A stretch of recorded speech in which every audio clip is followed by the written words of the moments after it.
Notre table des communications se poursuit avec Martine Saint-Victor et Louis Aucoin. Celui que vous avez vu rapidement, c'est Jeff Bezos, l'homme le plus riche de la planète, celui qui a fondé Amazon et qui est également propriétaire du Washington Post. Eh bien là, il y a une histoire de chantage avec le magazine américain The National Enquirer qui a dit qu'il allait publier des photos de Jeff Bezos dans une relation extra-conjugale.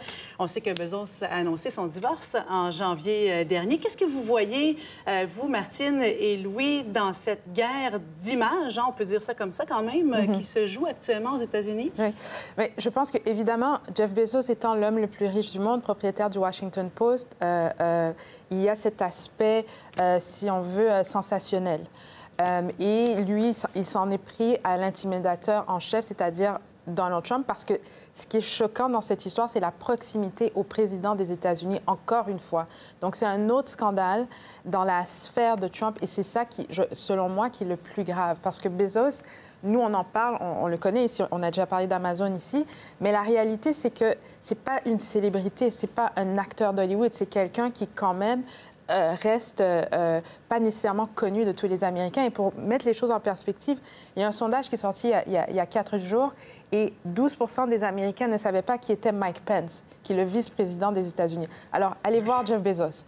Donc, c'est pas quelqu'un que... Alors, cette histoire, à part de faire un bon script de film, avec l'extorsion, etc., je pense que où on doit s'arrêter, c'est la proximité au président des États-Unis. Et le lien, c'est que on sait que Donald Trump accuse souvent le Washington Post à dire avec de fausses nouvelles, les fameuses fake news, et National Enquirer, qui est un proche de Donald Trump. Le bras armé de Donald Trump dans ces histoires-là. Et il faut dire, quand on est pris comme Jeff Bezos dans une situation d'extorsion, on va le dire comme ça,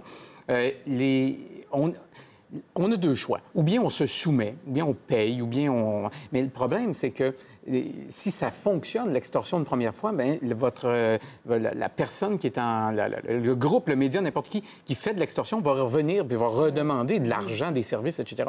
Donc, ou bien vous dévoilez vous-même les informations que l'extorqueur tentait de dévoiler. C'est ça qu'a fait Jeff Bezos. C'est ça qu'a fait Jeff Bezos. Et je pense que c'était la bonne stratégie parce que, comme on dit dans notre métier, le premier qui parle a raison. Parce que c'est, par exemple, Jeff Bezos a parlé en premier. Ce matin, de quoi on parle? On parle de la tentative d'extorsion dont il a été victime. On ne parle pas des photos compromettantes, on ne parle pas des textos, on ne les connaît pas. Donc, et quand ils vont sortir, on va dire, ah ben voilà, c'était de ça, avec ça que le National Enquirer faisait chanter Jeff Bezos. Donc, c'est habile en relations publiques. C'est très habile, mais ça prend beaucoup de courage. Oui, c'est une classe de maître en relations publiques. Parce que là, on a vu un échec et mat en direct. C'est-à-dire qu'il a pris le contrôle du narratif et en plus, c'est qu'il s'en prend à des intimidateurs.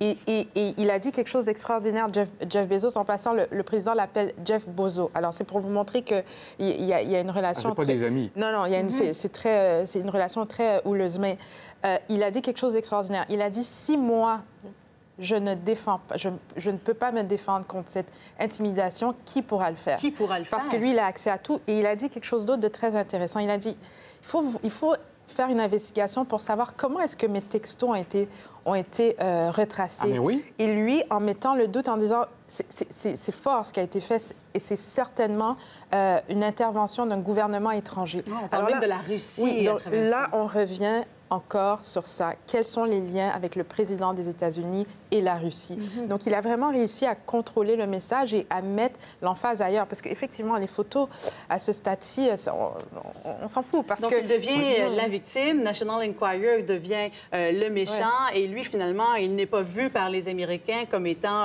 coupable d'adultère, par exemple. Non, puis c'est le National Enquirer qui pourrait être sur la sellette aussi, parce que dans une entente qu'il y avait avec des procureurs américains, il avait dit, bon, ben si jamais on est coupable de quelques autre crime, je dirais, fédéral, bien, notre entente ne tient plus et je pourrais être accusé de ce pourquoi j'ai obtenu une entente. Donc, un peu long à expliquer toute cette histoire-là, mais à la fin, ça va peut-être mener à la fermeture du National Enquirer, peut-être cette année. Ah oui, vous croyez? Oui, je pense oui. que oui. C'est certainement... Ah oui, le journal est en péril, c'est certain.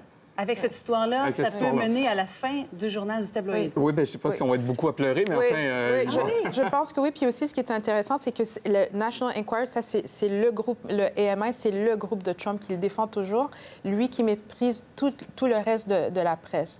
Alors, si ce journal meurt, et je pense que tu as raison, je suis d'accord avec toi, bien, il n'aura plus de groupe média pour le défendre. Toute une histoire dans les hautes sphères américaines, hautes sphères de pouvoir. Ah oui. Merci à vous deux d'avoir Merci. été là. On Merci. s'en reparle sûrement de cette histoire-là. Merci. Au revoir. Au revoir.